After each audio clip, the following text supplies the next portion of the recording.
மனிதனுடைய உடலும் பிரபஞ்சமும் விஞ்ஞான அடிப்படையிலே அமைந்திருக்கின்றன. சித்தர்கள் கண்டுபிடித்த நெறி முழுக்க முழுக்க மெய்ஞானம் என்று சொல்லப்படுவது இன்றைய கண்ணோட்டத்தில் விஞ்ஞானமாகும்.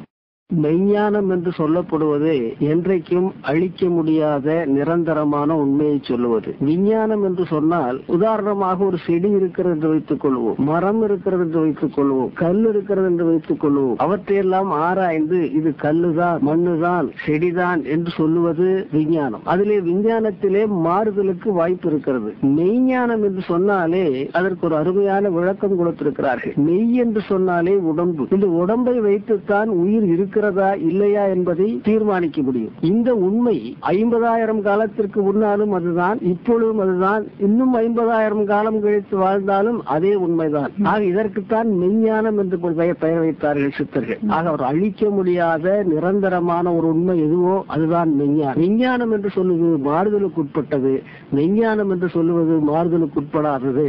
இந்த பூமி தன்னியக்க சுழற்சியால் சுற்றி கொண்டிருக்கிறது. தன்னியக்க சக்தியால் சுழன்று கொண்டிருக்கிறது என்று சொன்னால் இந்த பூமியினுடைய இயக்கத்திற்கு அடிப்படையாக காரணமாக இருப்பது நவகிரகங்கள். அந்த 7 கிரகங்களினுடைய ஆற்றலை ஈர்த்து தான் சூரியன் அந்த 7 கிரகங்களையும் 7 கிரகங்களுடைய ஆற்றலை பூமிக்கு அனுப்புகிறது. காலத்துல எல்லாம் நீங்க பார்த்திருப்பீங்க, சாதாரணமாக சூரிய பகவான் 7 குதிரையில பூட்டிட்டு வருவான், அதுக்கு மேல ஒரு கவச குண்டலத்தை ஏற்றிட்டு சூரிய பகவான் வருவாரு. ஆக 7 குதிரை பூட்டி சூரிய பகவான் பவனி வருகின்றது போல காட்டுகின்ற அந்த காட்சியானது 7 சக்திகளை இந்த பூமியானது பெற்று இங்கே இந்த பிரபஞ்சத்திற்கு தாவர இனங்கள், மனிதன், பிராணிகள் போன்ற அத்தனை தாவர சங்கம ஜீவன்கள் வாழ்வதற்கு அடிப்படை காரணமாக இருப்பது அந்த 7 சக்திகள்.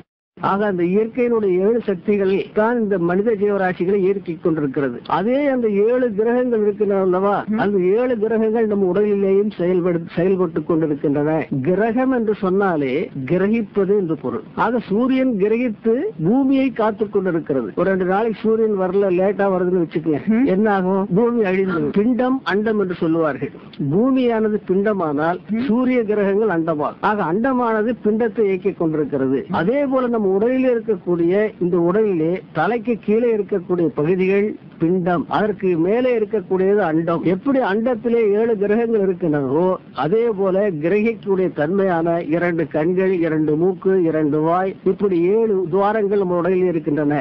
இந்த 7 கிரகிக்கின்ற காரணத்தினால் தான் உணர்வுகள் வருகிறது, ஆசைகள் வருகிறது, இன்னும் பிற இயக்கங்கள் நடைபெறுகின்றன. ஆக இந்த 7 தான் இந்த உடலையே இயக்கிக் கொண்டிருக்கிறது. எப்படி பூமியை நவகிரகங்கள் என்று சொல்லப்படுகின்ற 7 கிரகங்கள் இயக்குகிறதோ அதே நவகிரகங்கள் நம் உடலையும் இயக்கிக் கொண்டிருக்கின்றன.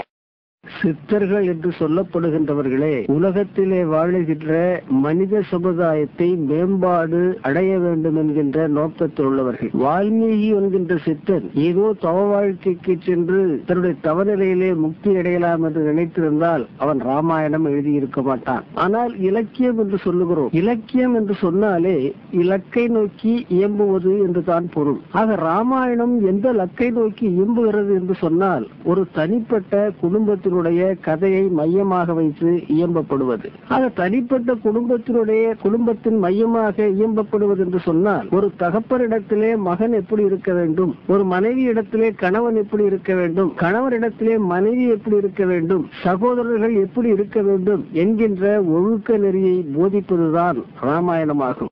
ஆக அப்படிப்பட்ட போதனைகளின் மூலம் இன்றைக்கு உலகத்திலே தெரிந்த விஷயம் ஒன்று உண்டு. மக்களுக்கு எதை போதிக்கிறோமோ அதுவாக அந்த சமுதாயம் மாறும். ஒரு காலத்திலே மன்னர்கள் வாழ்ந்த காலத்திலே வீர வரலாற்றை கலிங்கத்து பரணியின் மூலம் ஊட்டினார்கள், வளர்த்தார்கள், வீரர்களாக வாழ்ந்தார்கள். இன்றைக்கு அறிவியல் வளர்ந்துவிட்ட நேரம், இன்றைக்கு மன்னர்கள் காலம் அல்ல. ஆக இன்றைக்கு நாம் கணினி என்று சொல்லி வெவ்வேறு துறைகளிலே நாம் சென்று கொண்டிருக்கிறோம். ஆக சித்தர்கள் வாழ்வியல் கலையை போதித்தார்கள். அதே போல மகாபாரதம் என்று சொல்லப்படுவது வியாசன் என்று சொல்லப்படுகின்ற சித்தன் எழுதியவர். ஒரு கூட்டு குடும்பத்தினுடைய கதையை பற்றி சொல்லுகின்ற கதை. மாமன், மச்சான், பங்காளி என்று சொல்லுகின்ற போது இயற்கையாகவே அந்த பொறாமை உணர்வுகள் வரத்தான் செய்யும். போரிடுகின்ற போது கூட தன்னுடைய தந்தையை அழிக்க வேண்டிய நிலை, பாட்டனை அழிக்க வேண்டிய நிலை, இப்படி ஒவ்வொரு மனிதனுக்கும் வாழுகின்ற காலத்திலே ஒரு தந்தையோ சிற்றன்னையோ பாட்டனையோ அழிக்க வேண்டும் என்கின்ற அந்த சூழ்நிலை ஒருவருக்கு வறுமை என்று சொன்னால் இக வாழ்க்கையிலே அதை விட பெரிய மனவேதனை ஒன்று இருக்க முடியாது அல்லவா? ஆக அப்படிப்பட்ட சூழ்நிலையிலே கூட உன்னுடைய மனத்தை எப்படி திண்மையாக வைத்துக் கொள்வது, அதற்கென்று ஒரு ஒழுக்க நெறி உண்டு, உண்மை நெறி என்பது ஒன்று உண்டு என்பதை புகட்டுவதுதான் மகாபாரத காவியம். ஆக அந்த சிக்கட்டான சூழ்நிலைகள் வருகின்ற போது இது மட்டும் வாழ்க்கை அல்ல, இதற்கு மேலே இறைவன் ஒருவன் இருக்கிறான், ஆன்மா ஒன்று இருக்கிறது, அதை நீ நாட வேண்டும் என்று போதிப்பதுதான் பகவத்கீதை. ஆக சித்தன் சொன்ன சொல்லிலே இருந்து தனிப்பட்ட குடும்பத்தின் கதையை சொன்னான், கூட்டு குடும்பத்தின் கதையை சொன்னான். இது மட்டும் முடிவல்ல, உன்னுடைய ஆன்ம பயணம் ஒன்று இருக்கிறது என்று சொல்லி அதையும் சொல்லி முடித்தான் என்று சொன்னால் அவன் வாழ்வியல் கலை மட்டுமல்ல, ஆன்மவியல் கலை, உலகையில் பிரபஞ்சத்தை அத்தனையும் சொல்லி வைத்திருக்கிறார். காற்றை சொன்னான், மண்ணை சொன்னான், விண்ணை சொன்னான், இந்த பிரபஞ்சம் அத்தனையுமே அளந்து வைத்திருக்கிறான் சித்தன். மனித உடம்பை அளவுகோலாக வைத்து இந்த பிரபஞ்சம் கிரேதாயுகம், திரேதாயுகம், கலியுகம் என்று சொல்லப்படுகின்ற இத்தனை யுகங்களிலே அழிந்து போகும் என்று சொன்னவன் சித்தன். இன்றைக்கு இன்னும் விஞ்ஞானி சொல்லவில்லை. சித்தன் கண்டுபிடிக்காத வித்தை இந்த உலகத்திலே இல்லை. ஆக அப்படிப்பட்ட ஒரு நூலை, அண்டபிண்டமும் என்று என்கின்ற நூலை நான் மாநாட்டிலே வெளியிடப் போகிறேன். அதை நீங்கள் படித்து பார்த்தீர்கள் என்று சொன்னால் அதில் இருக்கக்கூடிய அந்தரங்க விஷயங்கள் அத்தனையும் தெரியும். இயற்கை தான் கடவுள். எங்கு மூலசக்தி புறப்படுகிறதோ அந்த மூலசக்தியானது அண்ட பேரண்டங்கள் பிரபஞ்சங்கள் முழுவதையும் இயக்கிக் கொண்டிருக்கிறது. பேராற்றல் மனிதனிடத்திலேயும் இருக்கிறது என்று சொன்னவன் சித்தன். உலக சித்தர் நெறியாளர் மாநாட்டை முன்னிட்டு எங்கோ காட்டிலே வாழுகின்ற ஒரு பரதேசியை சுகபோகமிக்க நாடான இந்த மலேசியாவில் மாநாட்டிற்கு புரவலராக என்னை நியமித்து நல்ல கருத்துக்களை சொல்ல வேண்டும் என்று ஏற்பாடு செய்து இந்த வாய்ப்பினை மின்னல் வானொலியை சார்ந்த அன்புள்ளங்கள் இங்கே பேசுவதற்கு எனக்கு வாய்ப்பை கொடுத்திருக்கிறார்கள். உள்ளபடியே நான் அவருடைய திருப்பாதங்களை சொட்டு நன்றி சொல்லுகிறேன். நன்றி, வணக்கம்.